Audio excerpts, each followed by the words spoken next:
Hey, what's up, guys? Welcome back to Headbanger's Closet. Man, I've been slacking again making videos, dude.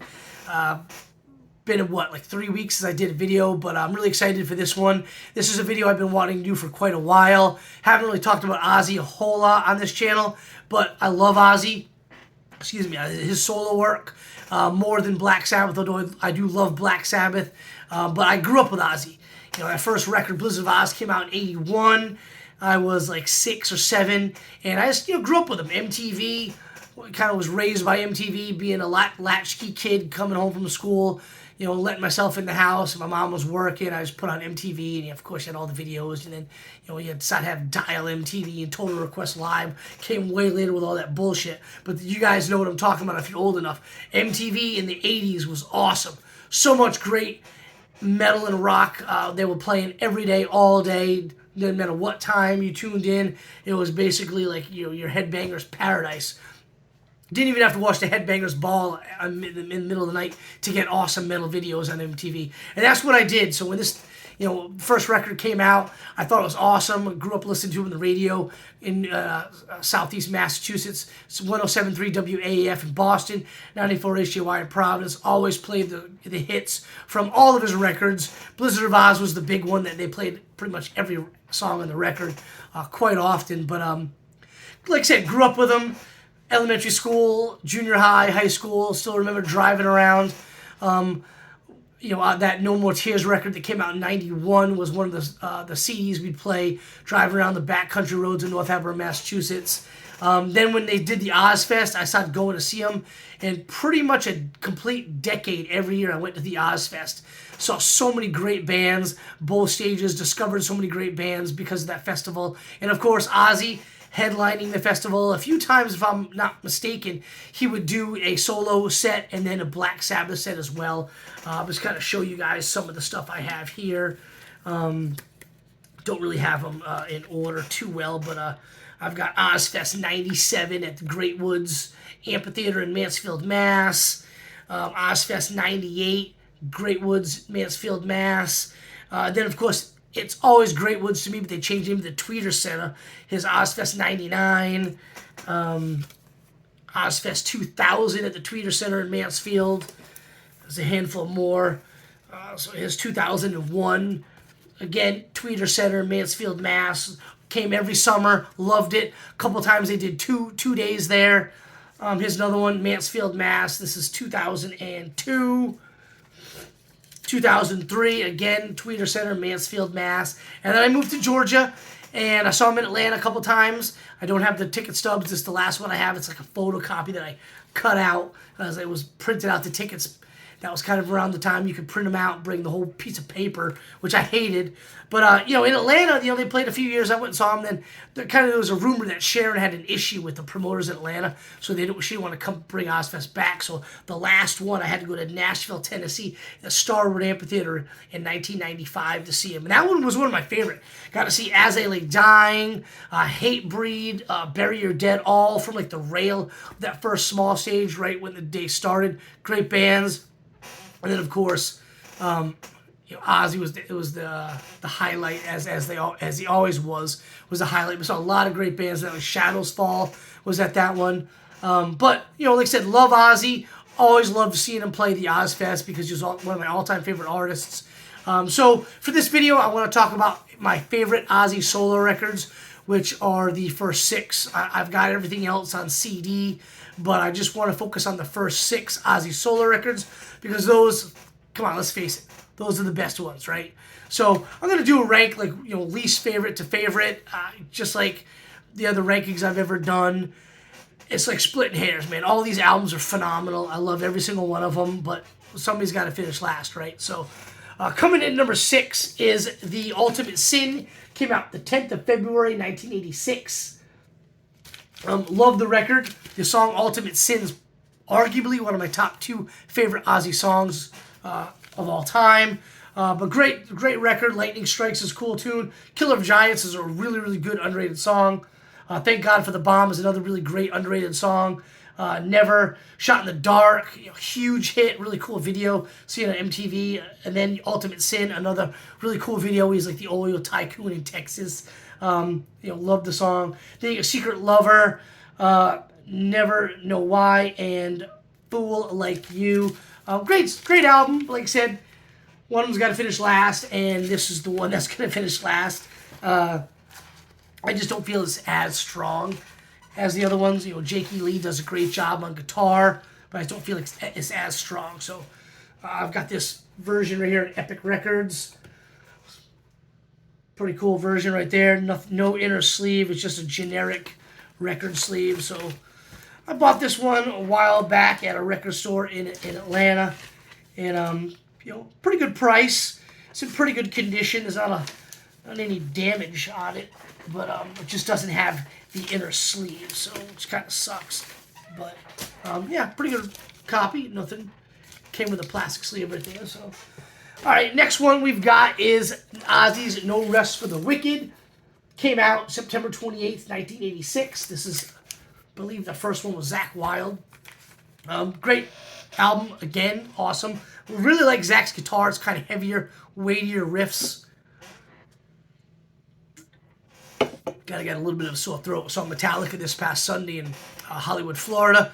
The Johnny and Marcia Zazula, memorial show, I guess if you want to call it that. Awesome set list, but throat's a little sore from all the singing and all the beer drinking I did. But anyway, so yeah, No Rest for the Wicked. Came out September 28th, 1988. Got Miracle Man, Devil's Daughter, Crazy Babies, Breaking All the Rules, awesome song. Bloodbath in Paradise, Fire in the Sky, my opinion, best tune on the record, one of Ozzy's best songs overall.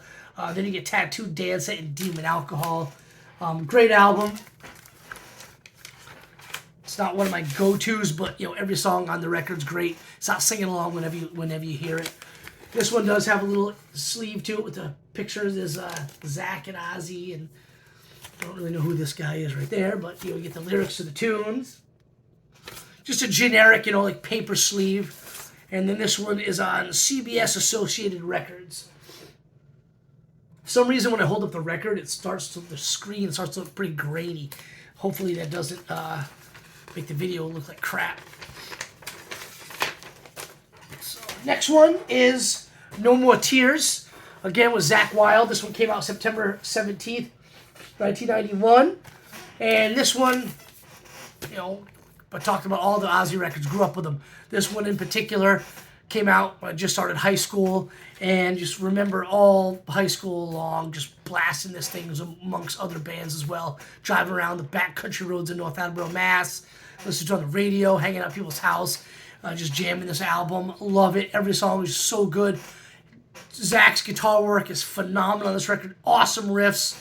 Always played a lot of these tunes when they came and played live at Ozfest. I just absolutely love this record. I got this one kind of recently. It's a gatefold. So, it's pretty cool.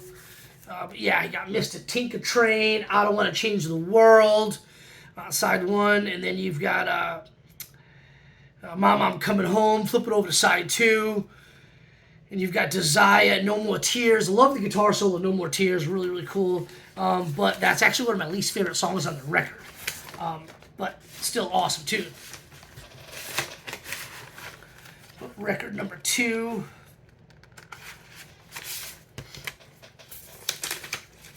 It's the whole thing on this whole record's awesome. You get S.I.N., Who Turned Out the Lights, Hellraiser. Might be my favorite song on the album.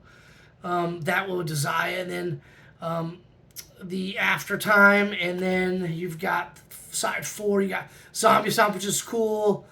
And Road to Nowhere closes out the record. So a pretty good closer. But the last couple tunes on the record outside of Road to Nowhere are a little weaker, which is why it finishes at number 4 on my list. But, awesome record. So many iconic tunes on this thing. Absolutely love it. It's got a special place in my heart due to, the huge impact it had on me growing up. So number 3, or, 3, is Ozzy's debut, Blizzard of Oz. Came out March 27th, 1981. You guys probably know all the stories. Came out, radio, the whole bat in the mouth of the record company. I'm not going to get into every story, but just, this thing blew up. I mean, this just absolutely exploded, massively popular. Side 1, awesome opening track, I Don't Know. Then you got Crazy Train, Goodbye to Romance, D, Suicide Solution, flip it over side 2, Mr. Crowley, No Bowling Movies, Revelations, Mother Earth, and Steal Away the Night. Not a skippable track on the tune. Classic Ozzy looking right there. Maybe a little bit of Black Sabbath look with that outfit right there. Just this one's got no inner sleeve either. I hadn't pulled this one out in a while. It's on Jet Records, so it kind of looks pretty cool. If I'm not mistaken, same label as the live record, Speak of the Devil. But love this album. This, pretty much every song on this record was being played in the radio when I was growing up. It's got the bought this thing used at a record store in Mobile, Alabama, maybe like, I don't know, 2008, 2009. It's got the little thing right there. So awesome album. Had all these on CD growing up, but I started collecting records. At least most of the Ozzy records a little bit later. So coming in, number 2, we got Ozzy's Diary of a Madman. This one came out in November of 1981. So Blizzard of Oz and Diary, you get Randy Rhoads. Story goes with this one. Blizzard of Oz was a massive hit. It was kicking ass. They were touring, and they had like a month break. And Shannon was like, you guys have been working on new songs. You think you can knock out recording it in the month that we have the break on? And they're like, yeah. And the album freaking kicks ass. Absolutely love this one. You got Over the Mountain, Flying High Again, You Can't Kill Rock and Roll, Believer. One of the best side ones ever in metal, in my opinion. Flip it over to side 2, you get Little Dolls, Tonight, SAIO, and Diary of a Madman, which is, it's hard to say it's the best song on the record because it's a great record, but it's up there, man. This thing's great. Much like Blizzard of Oz, you get kind of Ozzy in that same like white Black Sabbath kind of era outfit with the things on his arms. So you can kind of see that maybe like, they did it kind of the same, year as Diary. I mean, as Blizzard of Oz, rather, had the same outfits. This one's got a pretty cool insert right here. Lyrics. And then there's the band right there. This one's also on Jet Records, rather. Pretty cool. Love this album. For a long time, this was my favorite Ozzy album. I went back and forth between this one and the one that is number 1 today, which is Bark at the Moon.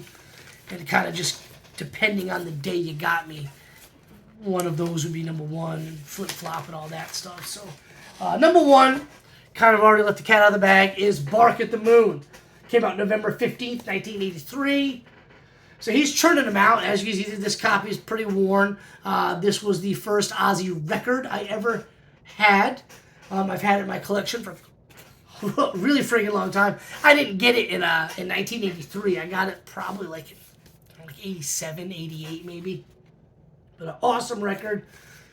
Just like Ultimate Sin, Fire in the Sky, Diary of a Madman, Bark at the Moon is right up there. One of my all-time favorite Ozzy songs. You got You're No Different, another great tune. Now You See Me, Now You Don't, from an Ozzy documentary I watched that was written about Sharon, because she was always bitching about him. Oh, you're drinking too much, you're partying too much. So he wrote that song about her. Rock and Roll Rebel, flip it over side 2, is Center of Eternity, So Tired, Slow Down, and Waiting on Darkness. The entire record is flawless. Amazing guitar work by Jake E. Lee. I really believe his guitar work makes the record. I know that Zakk Wylde and Randy Rhoads are the two most famous Ozzy guitarists, but man, Jake E. Lee slays on this freaking album. I mean, this entire album is perfect. 10 out of 10. Can't get any better than that. Amazing record. So completely destroyed and beat up sleeve. Lyrics, and then the other side is completely ripped. I don't really remember what happened to it, but whatever.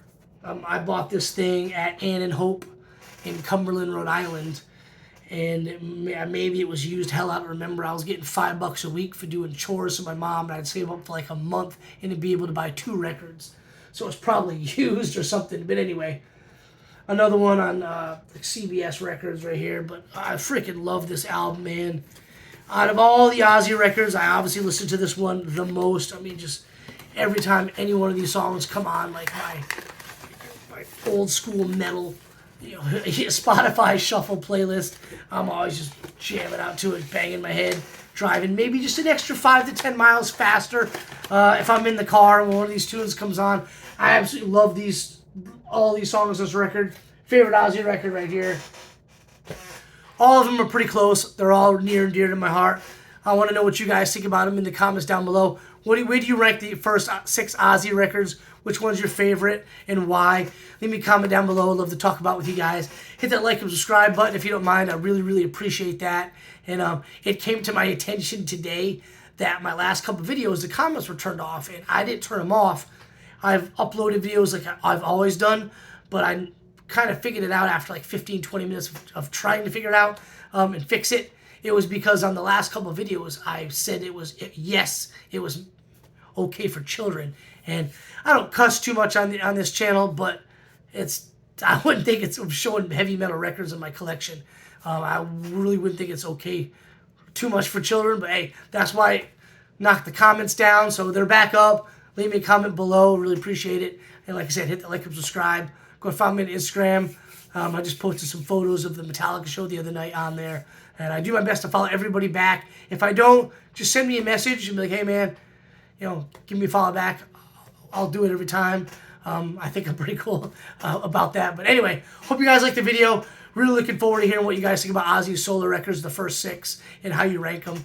And I'll have another video for you guys soon, I promise. Do my best not to keep slacking off. I'll have one for you very, very soon. Cheers, guys.